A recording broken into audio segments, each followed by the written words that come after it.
चलिए जानते हैं राजस्थान की फटाफट 25 बड़ी खबरों को सिर्फ 5 मिनट में।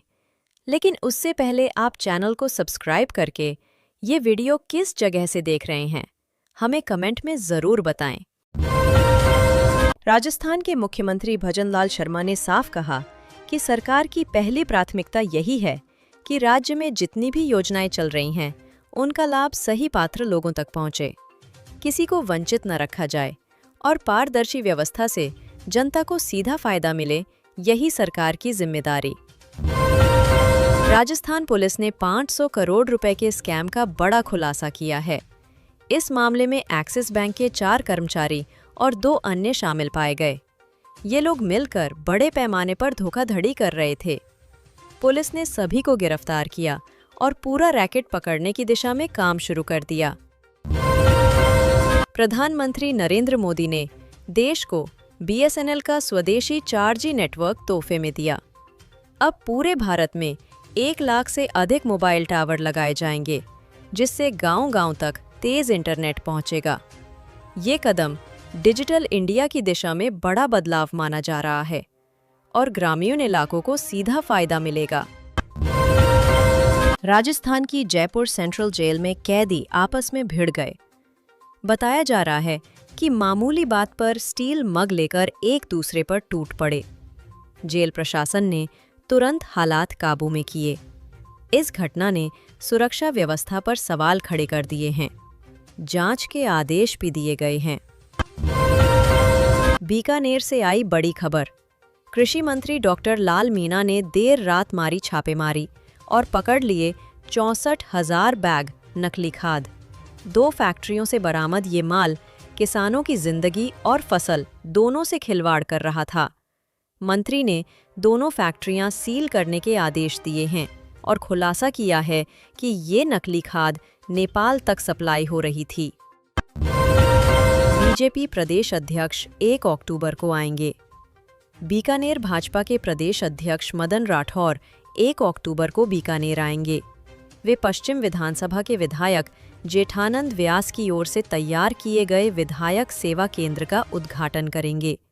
दौरे को लेकर भाजपा कार्यालय में तैयारी बैठक हुई, जिसमें विधायक व्यास के अलावा शहर भाजपा अध्यक्ष सुमन झाड़ समेत तमाम पदाधिकारी मौजूद रहे। झुंझुनू में शराब पीने के बाद 2 चचेरे भाइयों के बीच झगड़ा इतना बड़ा कि मामला हत्या तक पहुंच गया। एक भाई ने गुस्से में आकर कार से कुचलकर अपने ही भाई को मार डाला। पुलिस ने मामला दर्ज किया है और आरोपी को पकड़ने के लिए टीम बनाई गई है। क्रिकेट मैदान पर भी भारत ने पाकिस्तान को हराकर बड़ी जीत दर्ज की। प्रधानमंत्री मोदी ने इस जीत को ऑपरेशन सिंदूर की तरह बताया और पोस्ट शेयर किया। देश भर में इस जीत से खुशी की लहर दौड़ गई। खेल और राजनीति दोनों में ये जीत चर्चा का बड़ा विषय बनी। राजस्थान के एक शिक्षक की रिटायरमेंट से 7 दिन पहले बड़ा राज खुल गया। वो 32 साल से फर्जी दस्तावेजों पर नौकरी कर रहा था। पेंशन लेने की तैयारी कर ही रहा था कि जांच में सच्चाई सामने आ गई। अब उसके खिलाफ विभागीय और कानूनी कार्रवाई की जा रही है।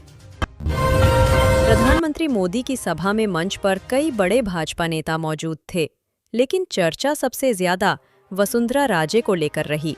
मंच पर उनके स्थान और उपस्थित अंदाज ने सबका ध्यान खींचा। सोशल मीडिया पर भी लोग इस मुद्दे पर खूब बातें कर रहे हैं और अटकलें लगा रहे हैं।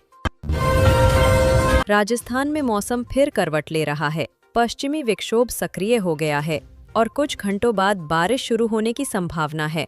मौसम विभाग ने बताया कि विदाई से पहले मॉनसून एक बार फिर सक्रिय रहेगा।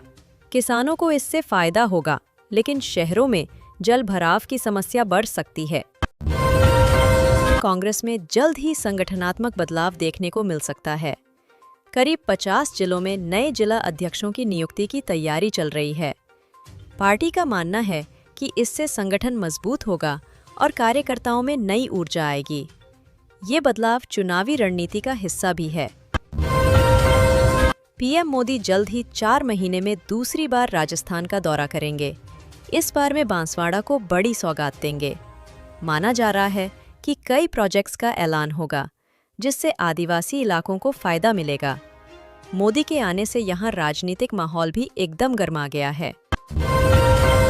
राजस्थान में एक दिल दहला देने वाली घटना सामने आई। 15 दिन के मासूम के मुंह में किसी ने पत्थर डाल दिया और होठ फेविक्विक से चिपका दिए। हालत गंभीर थी, लेकिन डॉक्टरों ने उसे बचा लिया। राजस्थान हाईकोर्ट ने राज्य की जर्जर सड़कों पर गहरी चिंता जताई। कोर्ट ने कहा कि खराब सड़कों के कारण जनजीवन खतरे में है और सरकार को तुरंत कार्रवाई करनी चाहिए। अदालत ने अधिकारियों से रिपोर्ट तलब की है ताकि हालात जल्द सुधर सके। अशोक गहलोत के मानेसर कांड वाले बयान से राजस्थान की राजनीति में खलबली मच गई है। उन्होंने कहा कि वह षड्यंत्र सिर्फ थियोरेटिकल नहीं था, बल्कि वास्तव में हुआ था। इस बयान के बाद भाजपा और कांग्रेस दोनों में हलचल बढ़ गई। ये मुद्दा अब बड़ा राजनीतिक हथियार बन गया।